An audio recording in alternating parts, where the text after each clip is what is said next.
Praise the Lord. கர்த்தருடைய நாமம் மகிமைப்படுவதாக. இந்த நாளிலும் கூட நாம் ஜெபித்து இந்த நாள் வகுப்பை ஆரம்பிக்கலாம். ஜெபிப்போம். எங்கள் அன்பின் தேவனாகிய கர்த்தாவே, அப்பா, இந்த நாள் வரைக்கும் நீர் எங்களோடு கூட இருந்து எங்களை வழிநடத்தி வருகிறதற்காய் நன்றி செலுத்துகிறோம். தொடர்ந்து நீர் எங்களோடு கூட இருந்து எங்களை வழிநடத்த வேண்டுமா ஜெபிக்கிறோம் ஆண்டவரே. அப்பா, நாங்கள் அப்போஸ்தலருடைய நடவடிக்கைகள் புஸ்தகத்தை வாசித்து கொண்டிருக்கிறோம். அதை பற்றி ஒரு சில காரியங்களை கற்றுக்கொண்டிருக்கிறோம். அப்பா, நாங்கள் அதை கற்றுக்கொள்கிறதான வேளையிலே அந்த நாளிலே அவர்களோடு இருந்து அவர்களை வழிநடத்தின எங்கள் ஆவியானவர் தாமே இந்த நாளிலும் எங்களோடு இருந்து எங்களை வழிநடத்த வேண்டுமா ஜெபிக்கிறோம். எங்களை தாழ்த்துகிறோம், உம்முடைய கரத்தில் அர்ப்பணிக்கிறோம். இன்ப இயேசுவின் நாமத்தில் ஜெபிக்கிறோம் பிதாவே, ஆமேன், ஆமேன். நம்ம அப்போஸ்தலருடைய நடபடிகள் புஸ்தகத்தில் உள்ளதான ஒரு சில காரியங்களை குறித்து பார்த்திருக்கிறோம். அது மட்டுமல்லாமல் அப்போஸ்தலருடைய நடபடிகள் புஸ்தகத்தை எப்படி வாசிக்கும் பொழுது நாம் அதை தெளிவாக புரிந்து கொள்ள முடியும் என்கிறதை குறித்தும் நம்ம பார்த்திருக்கிறோம். 6 பகுதிகளாக பிரித்து நாம் வாசிக்கும் பொழுது அதை தெளிவாக புரிந்து கொள்ள முடியும். அது மாத்திரமல்லாமல் அப்போஸ்தலருடைய நடபடிகள் 1ஆம் அதிகாரம் 8ஆம் வசனம் வைத்து நாம் அதை வாசிக்கும் பொழுது அந்த 1ஆம் அதிகாரம் 8ஆம் வசனத்திலே இயேசு கிறிஸ்து தம்முடைய சீஷர்களுக்கு சொன்னதான அந்த கட்டளை எப்படி நிறைவேறினது என்கிறதான ஒரு கண்ணோட்டத்தோடு ஒரு நோக்கத்தோடு நாம் அதை வாசிக்கும் பொழுது அந்த புஸ்தகத்தை நாம் நன்றாக புரிந்து கொள்ள முடியும் என்கிறதை நாம் பார்க்கிறோம்.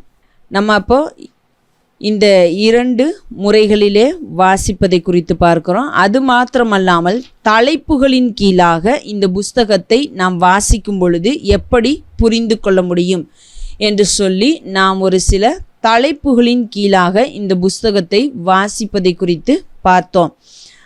அடுத்ததாக இந்த புஸ்தகத்திலே தூதனுடைய செயல்கள் என்னென்ன இருக்கிறது என்பதை குறித்து நாம் பார்த்தோம். ஒரு 7 செயல்கள் இந்த புஸ்தகத்திலே இடம் பெற்றிருக்கிறதை நம்மால் பார்க்க முடிந்தது.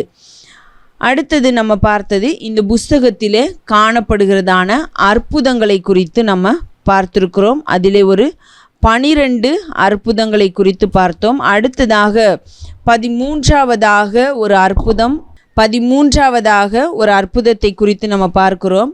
அப்போஸ்தலருடைய நடபடிகள் 28ஆம் அதிகாரத்திலே நாம் பார்க்க முடிகிறது. அங்கே முதலாவதாக நம்ம ஒரு அற்புதத்தை குறித்து பார்த்தோம். விரியன் பாம்பு பவுலை தீண்டுகிறது, பவுலை கடித்தது. ஆனால் அவருக்கு எந்த ஒரு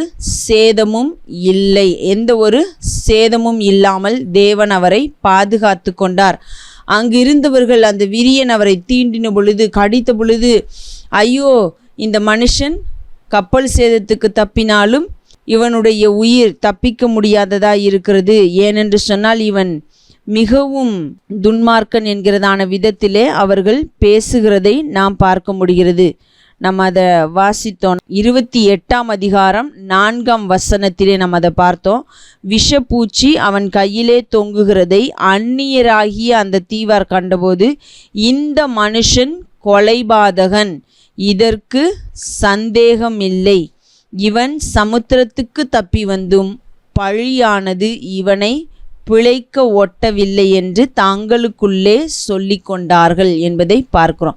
இப்போ இதிலிருந்தெல்லாம் தேவன் அவரை காப்பாற்றி பாதுகாத்து அவர் மூலமாக அந்த தீவிலே உள்ளவருக்கும் ஒரு அற்புதத்தை செய்கிறதை நாம் பார்க்க முடிகிறது.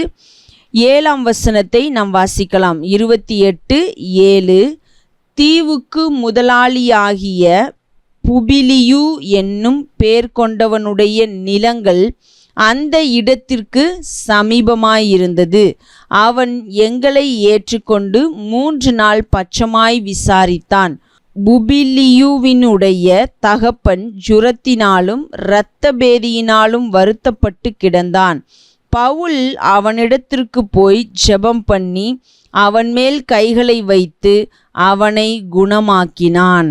இப்போ இந்த புபிலியு என்பவருடைய தகப்பனுக்கு சுகம் கிடைப்பதற்கு பவுல் ஒரு கருவியாக செயல்பட்டிருக்கிறதை நம்மால் பார்க்க முடிகிறது. அப்போது இந்த ஒரு அற்புதமும் நடந்திருக்கிறதை நாம் பார்க்கிறோம். அப்போது தேவன் தம்முடைய பிள்ளைகள் மூலமாக அநேக அற்புதங்களையும் அதிசயங்களையும் செய்து கொண்டே வந்தார் அப்படின்றத நம்ம இந்த புஸ்தகத்திலே நம்ம பார்க்க முடிகிறது. ஓகே, நம்ம 14ஆம் அதிகாரத்திலே 8ஆம் வசனத்தில் நடந்ததான ஒரு அற்புதத்தை குறித்து பார்த்தோம். என்ன அப்படின்னு சொன்னால், தன் தாயின் வயிற்றிலிருந்து பிறந்தது முதல் சப்பானியாய் இருந்த ஒரு மனிதன் சுகம் பெற்றான் என்பதை குறித்து நம்ம பார்த்தோம். அந்த அதிகாரத்திலே 3ஆம் வசனத்தில் நாம் பார்க்கும் பொழுது 14ஆம் அதிகாரம் 3ஆம் வசனம் 14 3ஆம் வசனத்திலே நாம் வாசிக்கிறோம். அவர்கள் அங்கே அநேக நாள் சஞ்சரித்து கர்த்தரை முன்னிட்டு தைரியமுள்ளவர்களாய் போதகம் பண்ணினார்கள். அவர் தமது கிருபையுள்ள வசனத்திற்கு சாட்சியாக அடையாளங்களும் அற்புதங்களும் அவர்கள் கைகளால் செய்யப்படும்படி அனுக்கிரகம் பண்ணினார். இப்போ பேதுருவினுடைய நிழல் பட்டு அநேகர் சுகமடைந்தார்கள், அநேகர் பிசாசின் பிடியிலிருந்து விடுதலையாக்கப்பட்டார்கள் என்றெல்லாம் நம்ம பார்த்தோம். அதே போல இங்கே நாம் பார்க்கிறோம், கிருபையுள்ள வசனத்திற்கு சாட்சியாக அடையாளங்களும் அற்புதங்களும் அவர்கள் கைகளால் செய்யப்படும்படி அனுக்கிரகம் பண்ணினார். இக்கோனியா என்கிற பட்டணத்திலே அநேக அற்புதங்கள் நடந்திருக்கிறது, அடையாளங்கள் நடந்திருக்கிறது. ஆனால் நமக்கு அது இன்னது என்று சொல்லி குறிப்பிட்டு சொல்லப்படவில்லை. ஆனால் அநேக அற்புதங்களும் அடையாளங்களும் நடந்தது என்று சொல்லி நாம் இந்த வசனத்தின் மூலமாக தெரிந்து கொள்ள முடிகிறது. அப்போ ஆண்டவர் தம்முடைய பிள்ளைகள் மூலமாக அவர்கள் பிரசங்கிக்கிற, அவர்கள் போதிக்கிற தம்முடைய வார்த்தையின் மூலமாக, வசனத்தின் மூலமாக அவர்களுக்குள்ளே கிரியை செய்தார். அந்த வார்த்தையை நிரூபிக்கும்படியாக ப்ரூஃப் பண்ணும் விதத்திலே அங்கே அநேக அற்புதங்களும் அடையாளங்களும் நடந்தது என்று சொல்லி நாம் பார்க்கிறோம். அப்போ தேவன் தம்முடைய வார்த்தையை கொண்டு அநேக காரியங்களை செய்கிறார் என்பதை நாம் பார்க்க முடிகிறது.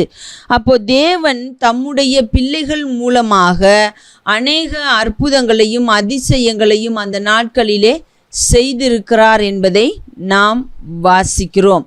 அதே நேரத்திலே அற்புதங்கள் நடைபெறாத இடங்களும் கூட இருந்தது என்பதையும் நம்மால் பார்க்க முடிகிறது.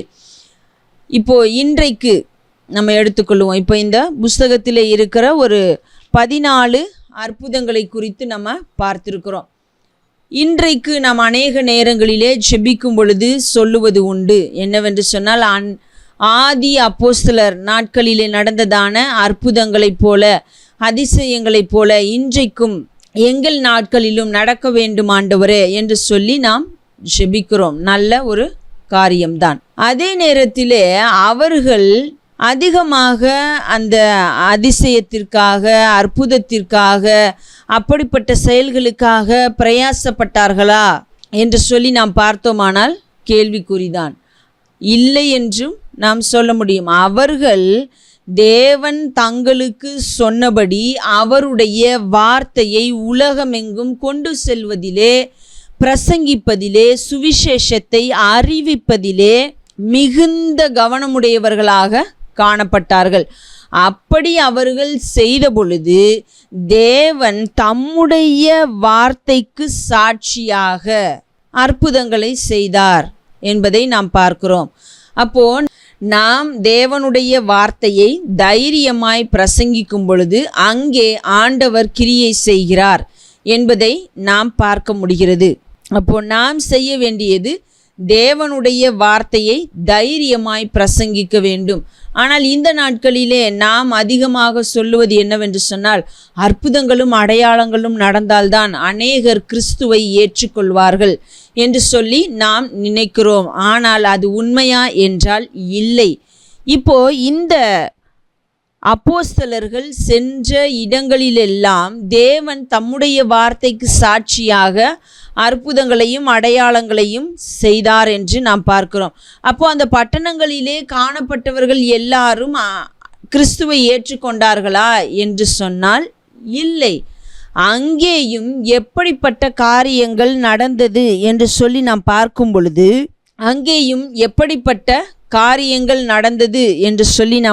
பொழுது, ஒரு கூட்டத்தார் கிறிஸ்துவை ஏற்றுக்கொள்ளுகிறார்கள், ஒரு கூட்டத்தார் அவர்களுக்கு எதிர்த்து நிற்கிறார்கள். அதை நாம் ஒவ்வொரு பட்டணத்திலுமே பார்க்க முடியும். இப்போ இந்த இக்கோனியா பட்டணத்திலேயே எடுத்துக்கொள்வோம். 4வது வசனத்தை வாசிக்கும் பொழுது, பட்டணத்து ஜனங்கள் பிரிந்து சிலர் யூதரையும் சிலர் அப்போஸ்தலரையும் சேர்ந்து கொண்டார்கள். இவர்களை அவமானப்படுத்தவும் கல்லெறியவும் வேண்டுமென்று புறஜாதியாரும் யூதரும் அவர்கள் அதிகாரிகளும் அமளி பண்ணுகையில், இவர்கள் அதை அறிந்து லிக்கவோனியா நாட்டிலுள்ள பட்டணங்களாகிய லீஸ்திராவுக்கும் தெர்பைக்கும் அவைகளின் சுற்றுப்புறங்களுக்கும் ஓடிப்போய் அங்கே சுவிசேஷத்தை பிரசங்கம் பண்ணினார்கள். அப்போ இங்கே நாம் வாசிக்க முடிகிறது என்னவென்று சொன்னால், அநேக அற்புதங்கள் அடையாளங்கள் நடந்தது. ஆனால் அதே நேரத்திலே ஒரு கூட்டத்தார் எதிராகத்தான் நின்றார்கள், ஒரு கூட்டத்தார் தேவனை ஏற்றுக்கொண்டார்கள், அப்போஸ்தலரை சேர்ந்து கொண்டார்கள் என்று நாம் பார்க்கிறோம். ஏற்றுக்கொள்ளாதவர்கள் இன்னும் என்ன செய்தார்கள் என்று சொன்னால், அவர்களை அவமானப்படுத்தவும் கல்லெறியவும் முற்படுகிறார்கள் என்பதை நாம் பார்க்க முடிகிறது. அப்போ கிறிஸ்துவை ஏற்றுக்கொள்ளுகிறதற்கு, ஒரு மனிதன் கிறிஸ்துவை அண்டிக் கொள்ளுவதற்கு நாம் எந்த ஒரு பெரிய காரியத்தையும் செய்துவிட முடியாது. கிறிஸ்து நமக்கு கொடுத்த கட்டளையாகிய உலகமெங்கும் போய் சுவிசேஷத்தை பிரசங்கியுங்கள் என்பதை நாம் செய்ய வேண்டும். ஆனால் இரட்சிப்பதும் அவரை ஏற்றுக்கொண்டு அவருக்காக சாட்சியாக நிற்க வைப்பதும் தேவனுடைய செயல் என்பதை நாம் மறந்து போகக்கூடாது. ஆகையினால் தான் நிருபங்களிலே கூட நாம் வாசிக்கிறோம், விளையச் செய்கிறவர் தேவன் என்று சொல்லி நாம் பார்க்க முடிகிறது. நான் நட்டேன், அப்பொல்லோ நீர் பாய்ச்சினான், ஆனால் தேவனே விளையச் செய்தார் என்று நாம் பார்க்கிறோம். அப்போ நாம் நடுகிறதினாலும் நீர் பாய்ச்சுகிறதினாலும் நாம் எல்லாம் செய்கிறதினாலே எல்லாம் நடந்து விடுகிறது இல்லை. விளையச் செய்கிறது, இரட்சிப்பை அருளுவது, இரட்சிப்பது, அவர்கள் கிறிஸ்துவை அண்டிக் கொள்வது என்கிறதெல்லாம் தேவனுடைய காரியம். அது தேவனுடைய செயலாக இருக்கிறது. அப்போ ஏன் நாம் போய் சுவிசேஷத்தை அறிவிக்க வேண்டும், நாம் ஏன் இதை செய்ய வேண்டும் அதை செய்ய வேண்டும் என்று சொல்லி நாம் கேள்வி எழுப்பலாம். தேவன் நமக்கு கொடுத்த காரியத்தை, தேவன் நம்மிடத்திலே சொன்னதை நாம் செய்ய வேண்டும். அதன் மூலமாக அவர் அங்கே கிரியை செய்து தம்முடைய காரியத்தை செய்து முடிக்கிற தேவனாக இருக்கிறார் என்பதை நாம் ஞாபகத்தில் வைத்து கொள்ள வேண்டும். தேவன் நமக்கு சொன்னது உலகமெங்கும் போய் சுவிசேஷத்தை பிரசங்கியுங்கள். அதை நாம் செய்யும் பொழுது தேவன் அவருடைய கிரியையை செய்கிறார்.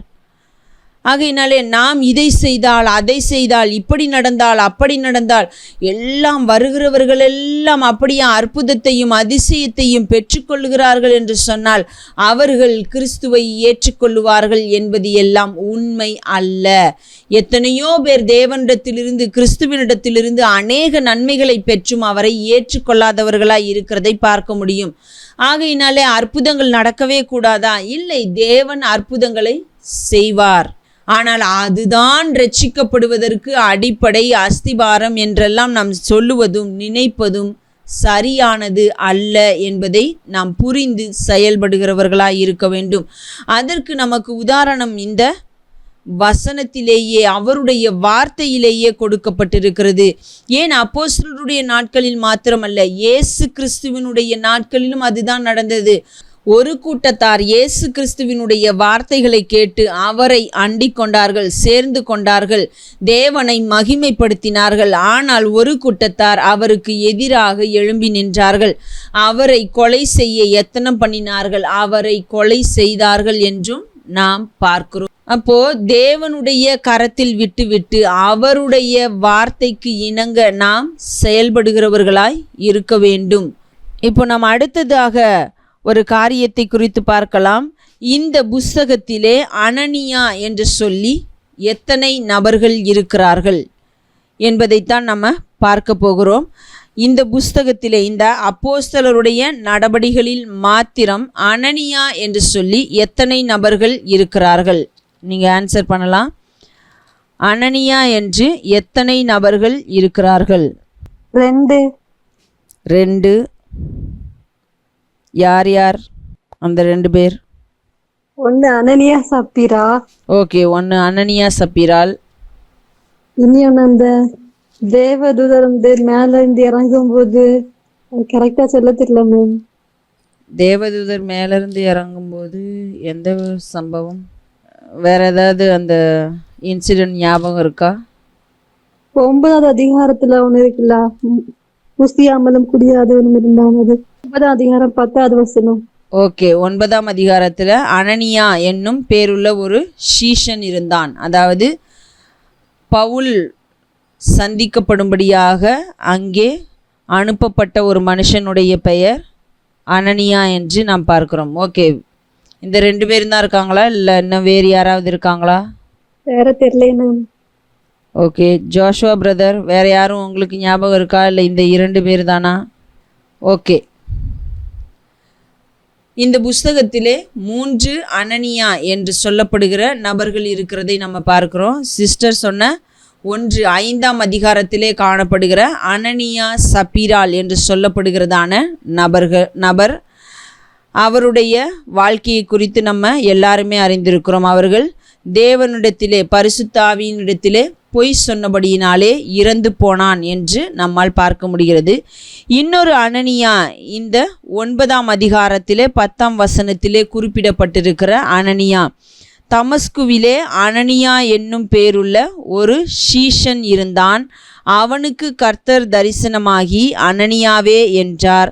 அவன், ஆண்டவரே, இதோ அடியேன் என்றான். ஓகே, இந்த சம்பவத்தை குறித்து நாம் பார்ப்பதற்காக தான் நான் இந்த அனனியாவை பற்றி நான் எடுக்க வேண்டும் என்று நினைத்தேன். ஓகே, இன்னொரு அனனியா இருக்கிறார். அவர் யார் அப்படின்னு சொல்லி பார்த்துட்டு இந்த சம்பவத்தை குறித்து நம்ம பார்க்கலாம். அப்போஸ்தலர் 23ஆம் அதிகாரம் 2-3 வசனங்களை நாம் வாசிக்கலாம். அப்போஸ்தலர் 23:2-3 வசனங்கள். அப்பொழுது பிரதான ஆசாரியனாகிய அனனியா அவனுக்கு சமீபமாய் நின்றவர்களை நோக்கி, இவன் வாயில் அடியுங்கள் என்று கட்டளையிட்டான். அப்பொழுது பவுல் அவனை பார்த்து, வெள்ளையடிக்கப்பட்ட சுவரே, தேவன் உம்மை அடிப்பார். நியாயப்பிரமாணத்தின்படி என்னை நியாயம் விசாரிக்கிறவராய் உட்கார்ந்திருக்கிற நீர் நியாயப்பிரமாணத்திற்கு விரோதமாய் என்னை அடிக்கச் சொல்லலாமா என்றான். இங்கே நாம் பார்க்கிறோம், ஒரு பிரதான ஆசாரியனுடைய பெயர் அனனியா என்று பார்க்க முடிகிறது.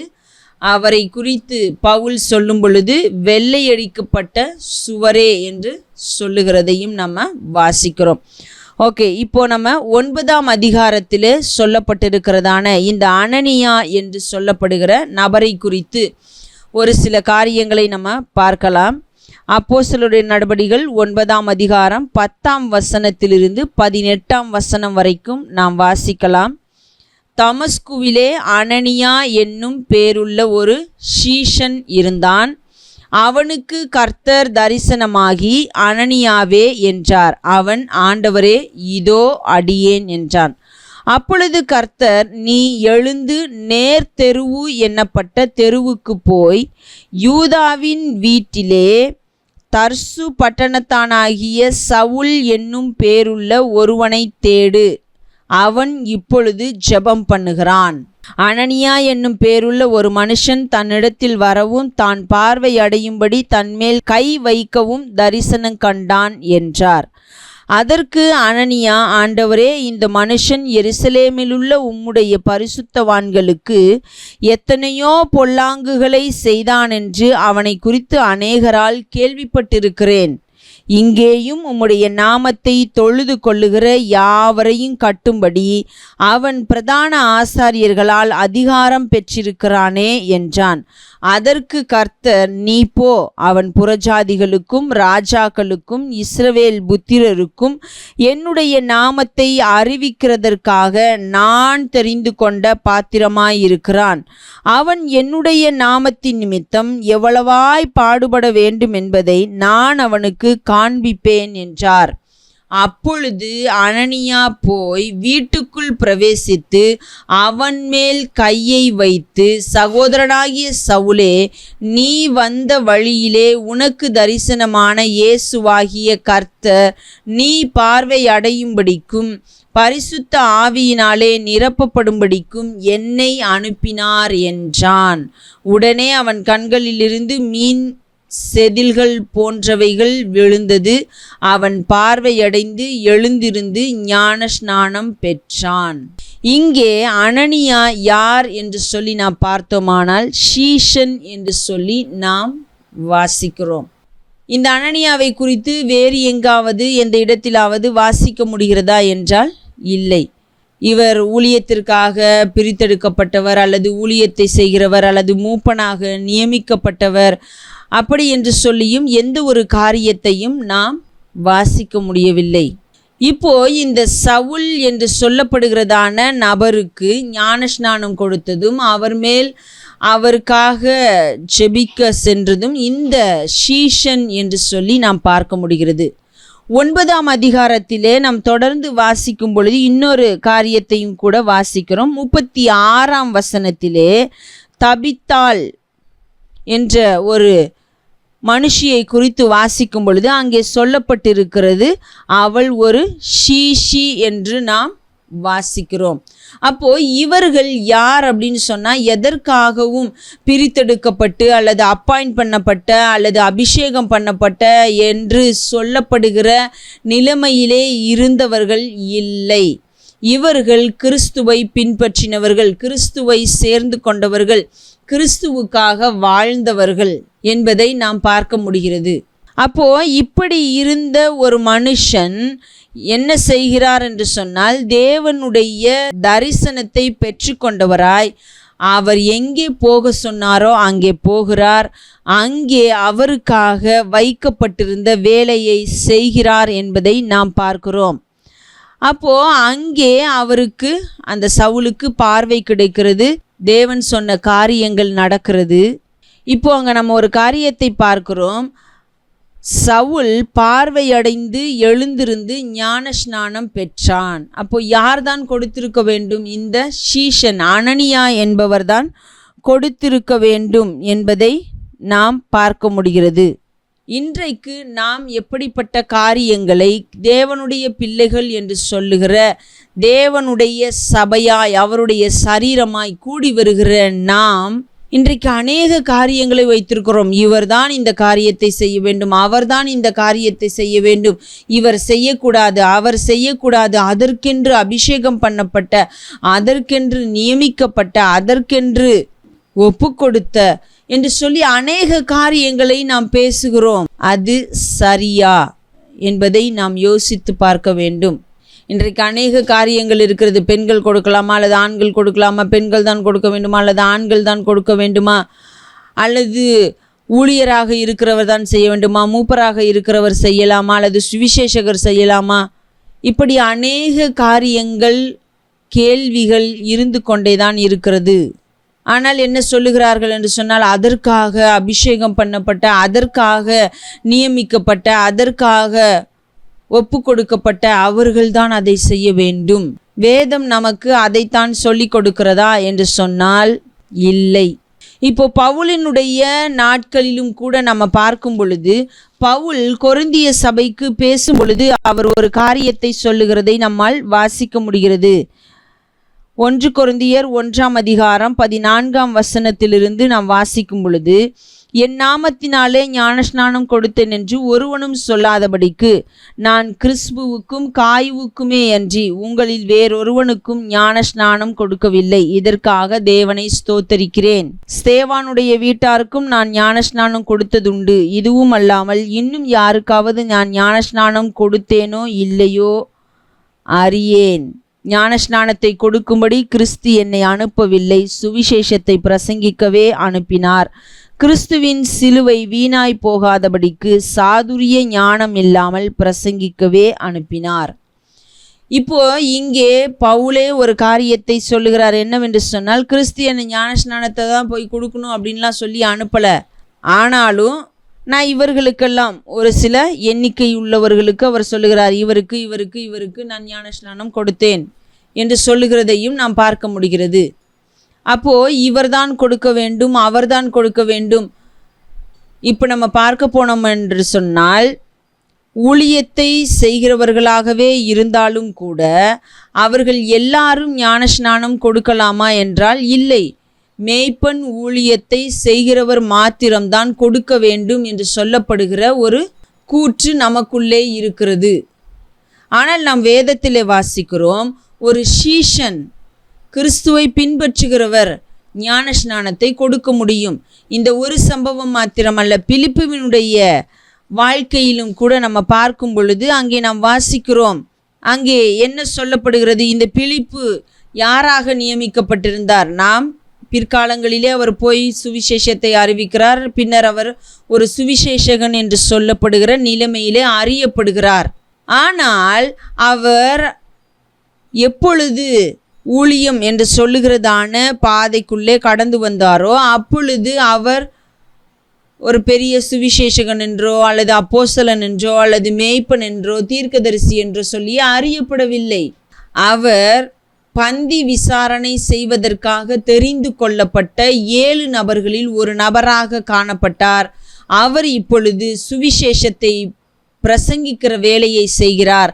அப்படி செய்து கொண்டிருக்கிறதான நாட்களிலே ஒரு காரியம் நடக்கிறது. என்ன என்று சொல்லி நாம் வாசித்தோமானால், அப்போஸ்தலர் 8:26 நாம் வாசிக்கிறோம், பின்பு கர்த்தருடைய தூதன் பிலிப்பை நோக்கி, நீ எழுந்து தெற்கு முகமாய் எருசலேமிலிருந்து காசா பட்டணத்துக்கு போகிற வனாந்தர மார்க்கமாய் போ என்று சொல்லுகிறதை நாம் வாசிக்க முடிகிறது. அப்போது கர்த்தருடைய தூதன் மூலமாக அவருக்கு ஒரு கட்டளை, ஒரு அறிவிப்பு கொடுக்கப்படுகிறது. அந்த அறிவிப்பை கேட்டு அவர் போகும் பொழுது அவர் சுவிசேஷத்தை பிரசங்கிக்கிறார். பின்பு என்ன நடந்தது என்று சொல்லி நாம் வாசித்தோமானால் 36ஆம் வசனத்தை நாம் வாசிக்கலாம். இவ்விதமாய் அவர்கள் வழி நடந்து போகையில் தண்ணீர் உள்ள ஓரிடத்திற்கு வந்தார்கள்.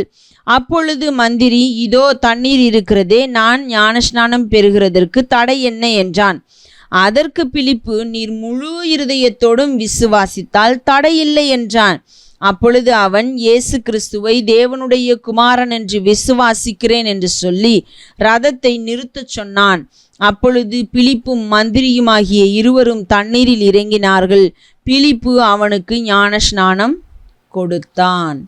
இப்போ இந்த சம்பவத்தை நாம் வாசிக்கும் பொழுது அவர் பெரிய எந்த ஒரு ஊழிய அழைப்பையும் பெற்றவராக இல்லை. அதிலும் விசேஷமாக மேய்ப்பனுடைய அழைப்பை பெற்றவர் இல்லவே இல்லை என்பதை இந்த முழு புஸ்தகத்தையும் வாசிக்கும் பொழுது நாம் தெரிந்து கொள்ள முடிகிறது.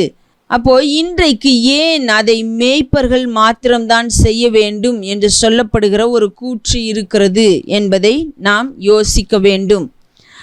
அது மாத்திரமல்லாமல் ஒரு சிலவர்கள் ஒரு பெரிய அந்தஸ்திலே இருப்பார்கள் என்று சொன்னால் அவர்கள் மேய்ப்பனாக இல்லாவிட்டாலும் கூட ஞானஸ்நானம் கொடுப்பதற்கு நாம் ஒத்துக்கொள்ளுகிறோம்.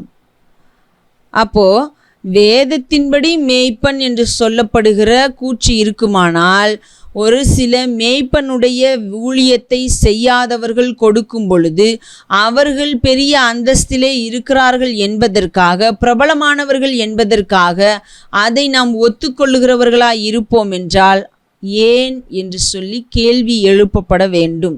இல்லை என்றால் வேதத்தின்படி ஒரு சீஷனாக அவரை பின்பற்றுகிறவராக இருக்கிற யார் வேண்டுமானாலும் கொடுத்தாலும் எந்த ஒரு பிரச்சனையும் இல்லை என்பதை நாம் புரிந்து கொண்டவர்களாய் செயல்பட வேண்டும். இன்னொரு காரியம் என்னவென்று சொன்னால், இப்பொழுது நம்முடைய தேவ பிள்ளைகளாக கிறிஸ்துவின் சபையாக காணப்படுகிற நம் மத்தியிலே இருக்கிறதான ஒரு விஷயம் என்னவென்றால், மக்களால் ஏற்றுக்கொள்ளப்படுகிறது. எந்த ஒரு பிரச்சனையும் இல்லை என்று சொன்னால் நாம் அதை செய்யலாம்.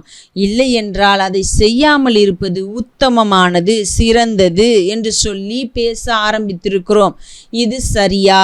நீங்கள் இதையெல்லாம் யோசித்து பார்க்க வேண்டும். ஏதோ வேதத்தை நாம் வாசிக்கிறோம், தெரிந்து கொள்ளுகிறோம், ஏதோ நாம் அதை குறித்ததான அறிவை, அதாவது இன்ஃபர்மேஷன்ஸ் பெற்றுக்கொள்கிறோம். கேள்விகளுக்கு பதில் சொல்லக்கூடிய அளவிற்கு எங்களுக்கு வேத வசனம் நன்றாக தெரியும் என்பது அல்ல. அதாவது இப்போ சவுல் எந்த ஊரை சேர்ந்தவன்? தர்சு பட்டணத்தான். இப்படிப்பட்ட கேள்விகளுக்கு பதில் சொல்லுகிறது நல்லது. ஆனால் வேதத்தில் உள்ள ஒரு சில காரியங்களை புரிந்து கொண்டு குழப்பங்கள் நம் மத்தியிலே நிகழும் பொழுது, குழப்பங்கள் ஏற்படும் பொழுது, நமக்கு சந்தேகங்கள் வரும் பொழுது அதை வேதத்தின் கண்ணோட்டத்திலே பார்த்து புரிந்து கொள்வதும், வசனங்களின் அடிப்படையிலே தெரிந்து கொள்வதும், அதை விளக்கி சொல்லுவதும் தான் சிறந்த ஒரு காரியம். ஒரு கேள்வி எழுப்பப்படும் பொழுது, எங்களுடைய சபையின்படி நாங்கள் இதை செய்கிறோம், எங்களுக்கு எந்த பிரச்சனையும் இல்லை, ஆகையினாலே நாங்கள் அதை செய்கிறோம், உங்கள் சபையிலே பிரச்சனை இருக்கும் என்று சொன்னால் அதை நீங்கள் செய்யாமல் இருப்பது நல்லது, சிறந்தது என்று சொல்லி நாம் எப்படி வழிகாட்ட முடியும்? அப்போ சபைக்கு சபை நாம் வேதத்தை மாற்றிக்கொள்ள முடியுமா, அல்லது வேதத்தின் உபதேசம் மாறுகிறதா இருக்கிறதா என்ற அநேக கேள்விகள் எழும்புகிறதா இருக்கிறது.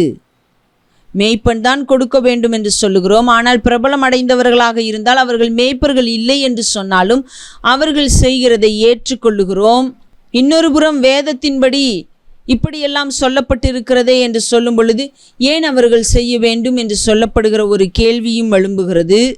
அப்போ வேதத்தின்படி, அதிலுள்ள வார்த்தைகளின்படி, அதிலே நமக்கு கொடுக்கப்பட்டிருக்கிறதான வழிகாட்டுதலின்படி நாம் செய்ய வேண்டுமா, அல்லது நம்முடைய சபை, அதாவது நாங்கள் ஒரு குழுவாக தேவனுடைய பிள்ளைகளாக கூடி வருகிறோம், எங்களுக்கு இது சம்மதியானால் செய்வோம், இல்லை என்று சொன்னால் நாங்கள் அதை செய்ய மாட்டோம் என்று சொன்னால் நாம் எப்படி கிறிஸ்துவை பின்பற்றுகிறவர்களாய் இருக்க முடியும் என்கிறதான ஒரு கேள்வியும் நமக்குள்ளே எழும்ப வேண்டும். எனக்கு சம்மதியானால், எங்களுக்கு சம்மதியானால், உங்களுக்கு சம்மதியானால், அல்லது உங்களுக்கு எந்த பிரச்சனையும் இல்லாவிட்டால் செய்து கொள்ளுங்கள், இல்லை என்றால் விட்டுவிடுங்கள் என்றெல்லாம் சொல்லி நாம் ஒரு வழிகாட்டுதலை கொடுக்கிறவர்களாக இருப்போம் என்று சொன்னால் அது எந்த விதத்திலே சரியாக இருக்கும்?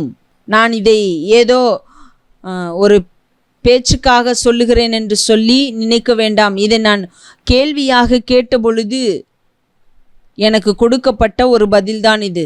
உங்களுடைய சபையிலே எந்த பிரச்சனையும் இல்லை என்று சொன்னால் நீங்கள் அதை செய்யலாம், ஆனால் பிரச்சனை வரும் என்று சொன்னால் நீங்கள் அதை செய்யக்கூடாது. ஏன் அதை செய்கிறீர்கள் என்கிறதான விதத்திலே நமக்கு தான் கேள்வி எழுப்பப்படுகிறதே ஒழிய அதற்கு வேதத்திலிருந்து எந்த ஒரு எடுத்துக்காட்டையும் சொல்லி அங்கே ஒரு பதிலானது கொடுக்கப்படவில்லை. இன்றைக்கு அப்படித்தான் அநேக காரியங்கள் தேவனுடைய சபை, தேவனுடைய சரீரமாகிய சபை என்று சொல்லப்படுகிறதான இடத்திலே நடந்து கொண்டே இருக்கிறது. ஆகையினால்தான் நாம் தேவனுக்குள்ளே வளராமல் நம்முடைய இஷ்டத்தின்படி வளருகிறவர்களாக, தேவனுடைய சபை தேவனுக்கு பயப்படுகிறவர்களாக அல்லது பரிசுத்த அலங்காரத்தோடு அவரை தொழுது கொள்ளுகிறவர்களாக இல்லாமல் உலகத்திற்கு ஒத்த வேஷம் தரித்து எல்லா காரியங்களையும் செய்கிறவர்களாய் மாறிப்போனோம். காரணம் இதுதான்.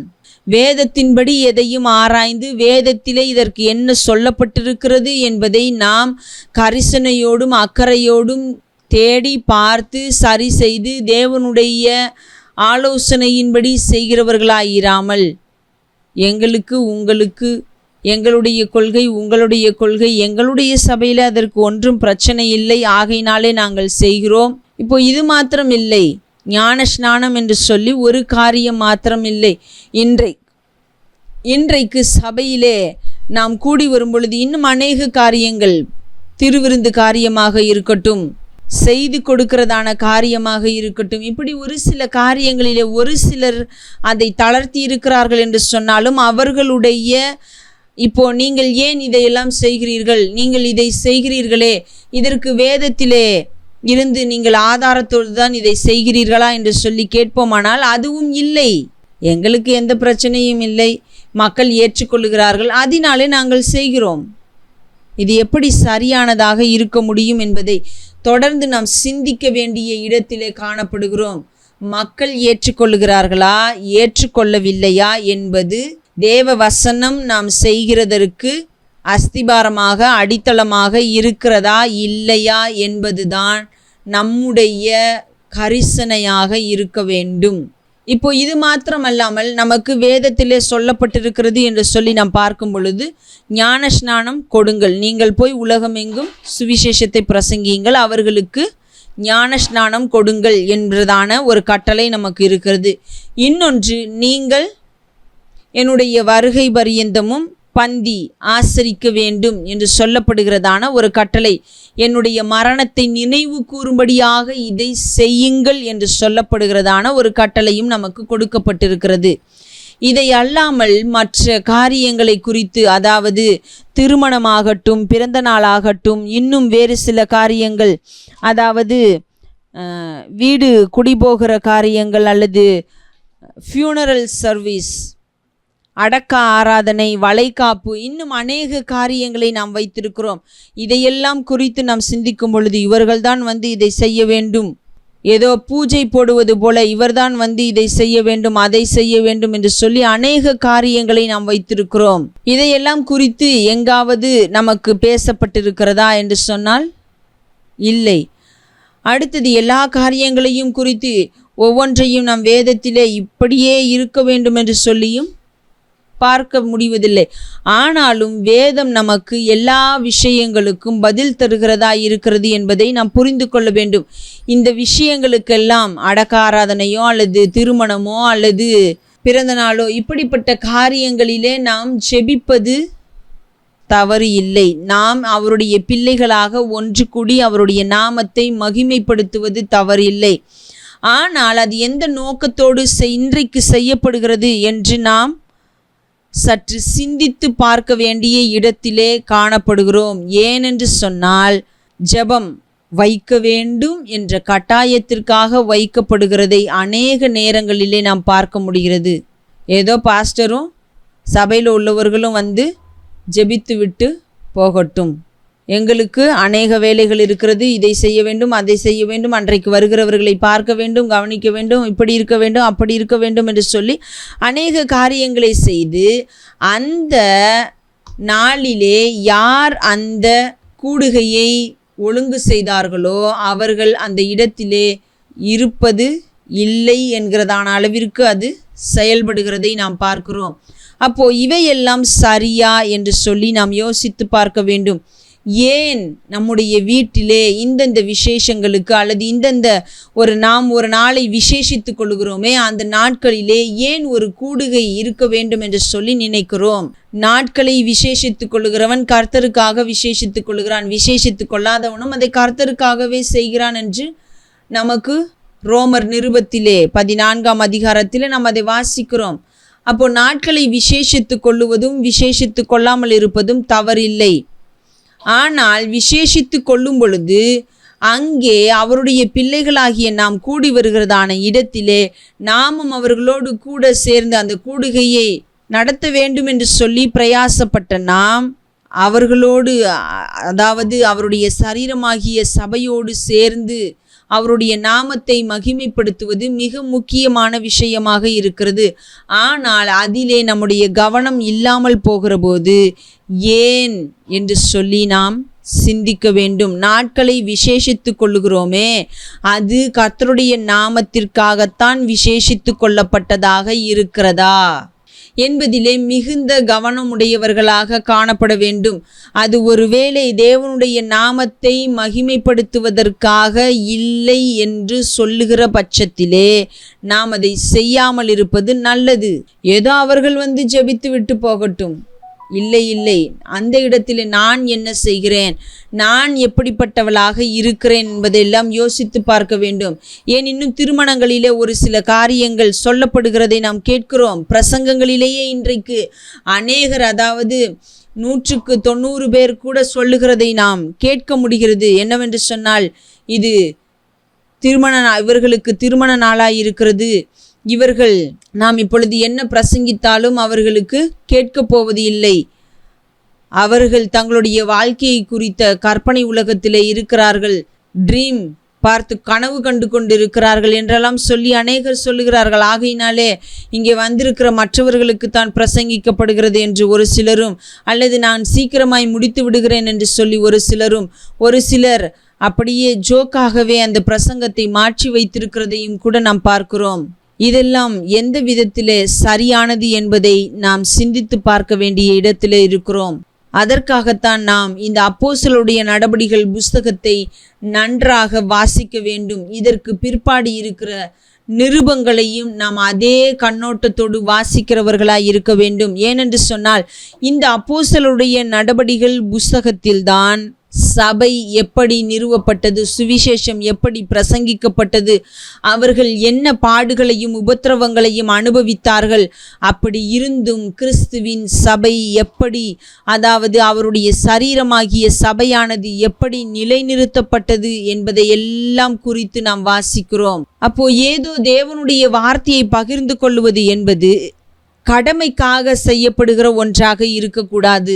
நாம் கூடி வருவது என்பதும் கடமைக்காக செய்யப்படுகிற ஒன்றாகவோ அல்லது ஏதோ ஒரு பூஜை நடத்துவது போன்ற ஒரு சம்பவமாகவோ இருக்கவே கூடாது என்பதை நாம் புரிந்து செயல்படுகிறவர்களாய் இருக்க வேண்டும். தேவனுடைய வார்த்தையை பகிர்ந்து கொள்ளுகிறதற்கும் தேவனுடைய வார்த்தையை பிரசங்கிப்பதற்கும் போதிப்பதற்கும் அழைக்கப்பட்டவர்களாக, அபிஷேகம் பண்ணப்பட்டவர்களாக அல்லது ஒப்பு கொடுக்கப்பட்டவர்களாக, பிரித்தெடுக்கப்பட்டவர்களாக இப்படியெல்லாம் இருக்க வேண்டும் என்று சொல்லப்படுகிற அவசியமும் இல்லை என்பதையெல்லாம் நாம் சரியாக புரிந்தவர்களாய் செயல்பட வேண்டும் என்று சொன்னால் வேதத்தை தெளிவாக வாசிக்க வேண்டும். அடுத்தது இன்னொரு விஷயம், அன்றைக்கு ஆசாரியர்களும் ராஜாக்களும் தீர்க்கதரிசிகளும் தான் அபிஷேகம் பண்ணப்பட்டார்கள். அவர்கள்தான் பிரித்தெடுக்கப்பட்டவர்களாய் ஊழியத்திற்கென்று, அதாவது நீங்கள் இந்த காரியத்தை செய்வதற்கென்று நியமிக்கப்பட்டவர்கள் என்று சொல்லி இருந்ததையெல்லாம் நாம் வாசிக்கிறோம். ஆனால் இன்றைக்கு தேவன் நமக்கு சொல்லும் பொழுது அந்த முறைமைகளை முடித்து விடுகிறார், நிறைவேற்றி முடித்துவிட்டு இன்றைக்கு நமக்கு ஒரு முறைமை கொடுக்கப்பட்டிருக்கிறது. அந்த முறைமையை சரியாய் புரிந்து கொண்டவர்களாய் நாம் செயல்பட வேண்டும்.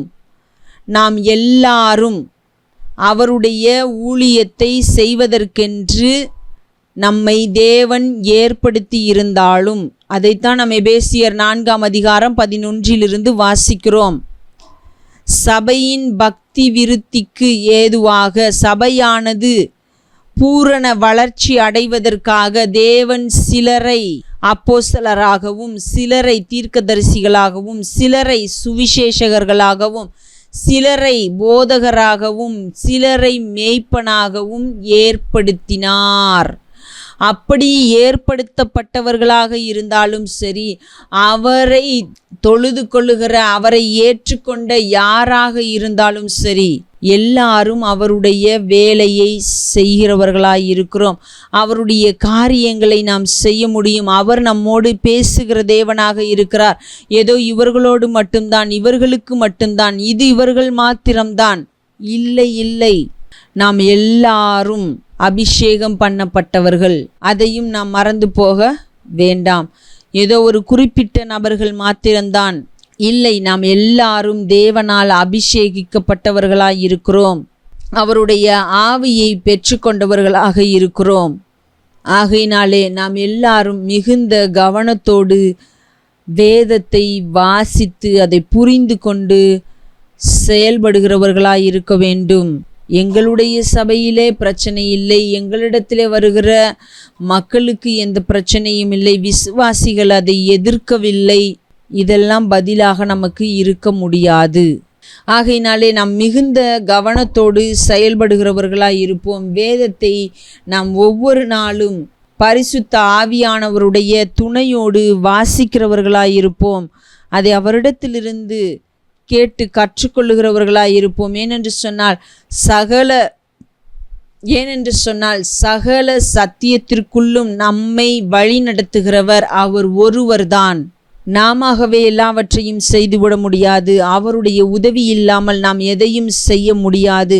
ஆகையினாலே அவருடைய உதவியோடு, அவருடைய துணையோடு நாம் அதையெல்லாம் செய்கிறவர்களாய் இருக்க வேண்டும். நாம் இந்த புஸ்தகத்திலே பார்க்கிறோம், ஒவ்வொரு இடங்களுக்கும் செல்லும் பொழுது அங்கே அவர்கள் கிறிஸ்துவினுடைய சபையை கட்டுகிறதை, அதாவது கிறிஸ்துவினுடைய சபை கட்டப்படுகிறதை நாம் பார்க்கிறோம். அவருடைய சரீரமாகிய சபை எழும்புகிறதை நம்மால் பார்க்க முடிகிறது. அவர்கள் அவருக்குள்ளே வளருவதற்கும் வேர் கொண்டவர்களாய் இருப்பதற்கும் மறுபடியுமாக அவர்களிடத்தில் சென்று அவர்கள் உபதேசிக்கிறதையும் அவர்களை கிறிஸ்துவுக்குள்ளாக நிலை நிற்க அவர்களுக்கு உதவி செய்கிறதையும் நாம் பார்க்கிறோம். அது மாத்திரமல்லாமல் அவர்களிடத்தில் பிரச்சனைகள் என்று காணப்படும் பொழுதுதான் அவர்களுக்கென்று நிருபங்கள் எழுதப்பட்டதை நாம் பார்க்கிறோம். ஆகையினாலே வருகிறதான நாட்களிலே நாம் நிருபங்களை குறித்து பார்க்கும் பொழுது எப்படி அந்த சபைகள் நிறுவப்பட்டது, தேவனுக்குள்ளே எழும்புகிறதா இருந்தது, கட்டி எழுப்பப்பட்டது என்பதை குறித்தும், ஏன் நிருபங்கள் எழுதப்பட்டது, அதே நேரத்திலே அந்த சபையானது கிறிஸ்துவின் சரீரமானது எழும்பும் பொழுது அது எப்படி எழும்பினது, என்னென்ன காரியங்கள் அந்த பட்டணங்களிலே நிகழ்ந்தது, அந்த மக்கள் எப்படிப்பட்டவர்களாய் கிறிஸ்துவுக்குள்ளே வந்தார்கள் என்பதை எல்லாம் குறித்து நாம் பார்ப்போம். இந்த நாளிலும் கூட நாம் அப்போஸ்தலருடைய நடபடிகள் புஸ்தகத்தை இந்த கண்ணோட்டங்களிலே வாசிப்போம். தொடர்ந்து வேத வசனங்களை மிகுந்த கவனத்தோடு நாம் வாசிக்கிறவர்களாய் இருப்போம். வருகிறதான நாட்களிலே நாம் நிருபங்களை குறித்து பார்ப்போம். தேவனுடைய நாமத்தை மகிமைப்படுத்துவோம். கண்களை மூடி ஜெபிப்போம். எங்கள் அன்பின் தேவனாகிய கர்த்தாவே, அப்பா, இந்த நாளுக்காக நன்றி செலுத்துகிறோம். இந்த நாளிலும் கூட உம்முடைய வார்த்தையிலிருந்து ஒரு சில காரியங்களை நாங்கள் கற்றுக்கொள்வதற்கு எங்களுக்கு கிருபை செய்தீர். அதற்காக நன்றி செலுத்துகிறோம். அப்பா, எங்களுக்கு பிடித்திருக்கிறது அல்லது எங்களுக்கு எந்த பிரச்சனையும் இல்லை என்பதற்காக ஒரு சில காரியங்களை செய்வதும், எங்களுக்கு பிரச்சனை என்று சொல்லி வரும்பொழுது ஒரு சில காரியங்களை விட்டு எங்களுக்கு பிடித்தது போல செய்து கொள்ளுகிறவர்களுமாய் இராமல், மாறாக உம்முடைய வார்த்தை எங்களுக்கு என்ன கற்பிக்கிறது என்பதிலே மிகுந்த கவனமுடையவர்களாயிருந்து அதை செய்கிறவர்களாயும் உமக்காக வாழ்கிறவர்களாயும் இருக்க நீர் எங்களுக்கு உதவி செய்ய வேண்டுமாய் ஜெபிக்கிறோம். ஆண்டவரே, நீரே எங்களோடு கூட இருங்க, எங்களை வழி நடத்துங்க. நாங்கள் உமக்காய் வாழ, உமக்காய் ஜீவிக்க, உம்முடைய நாமத்தை மகிமைப்படுத்த, உம்முடைய வார்த்தைகளின் அடிப்படையிலே சத்தியங்களை புரிந்து கொள்ள, அதை செயல்படுத்துகிறவர்களாய் இருக்க நீர் எங்களுக்கு உதவி செய்ய வேண்டுமாய் ஜெபிக்கிறோம். ஆண்டவரே, ஏதோ கடமைக்கென்றும் பூஜை செய்வது போல மற்ற மார்க்கத்தார் பூஜை செய்கிறார்கள், அதுபோல நாங்களும் செய்துவிட்டு போகிறோம் என்கிற காரியங்களுக்காக நாங்கள் கூடுகையை ஒழுங்கு செய்கிறவர்களாக இராமல், நாங்கள் எங்கள் தேவனுடைய நாமத்தை மகிமைப்படுத்த வேண்டும் என்கிற ஒரே காரியத்திற்காக நாங்கள் நாட்களை விசேஷித்து கொள்ளுகிறதும், அப்பா, கூடுகைகளை ஒழுங்குபடுத்துகிறதுமாய் இருக்க நீர் எங்களுக்கு உதவி செய்ய வேண்டுமாய் ஜெபிக்கிறோம். அப்படிப்பட்ட எண்ணங்கள் எங்களுக்குள்ளே வளரட்டும். ஆண்டவரே, தேவையற்ற காரியங்களை அப்பா நினைத்து அதை யோசித்து அதற்காக பிரயாசப்பட்டு எல்லாவற்றையும் செய்கிறவர்களாயிராமல் உம்மை அண்டிக் கொண்டு வாழ நீர் கிருபை செய்ய வேண்டுமாய் ஜெபிக்கிறோம். எங்களை தாழ்த்துகிறோம், உம்முடைய கரத்தில் அர்ப்பணிக்கிறோம். இன்ப இயேசுவின் நாமத்தில் ஜெபிக்கிறோம் பிதாவே, ஆமேன், ஆமேன். என் ஆத்துமாவே கர்த்தரை ஸ்தோத்திரி, என் முழுமே அவருடைய பரிசுத்த நாமத்தை ஸ்தோத்திரி. என் ஆத்துமாவே கர்த்தரை ஸ்தோத்திரி, அவர் செய்த சகல உபகாரங்களையும் மறவாதே. ஆமேன், ஆமேன்.